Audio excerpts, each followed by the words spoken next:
how to fix technical issues on the World app. You want to go into your phone settings and then search for iPhone storage. Click on iPhone storage here, and from the list of applications, I'm just going to sort this by name, and you want to find the World app here near the bottom. Once you find the World app, you will click on it, and then you want to click on offload app. Once you have offloaded the application, you will reinstall it, and that should fix the issue.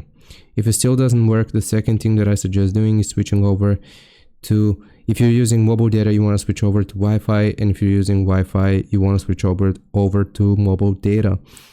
And if that doesn't work either, the last thing that I can suggest doing is resetting your phone or restarting your phone. You just want to turn off your phone and then turn it back on, and that should fix the issue.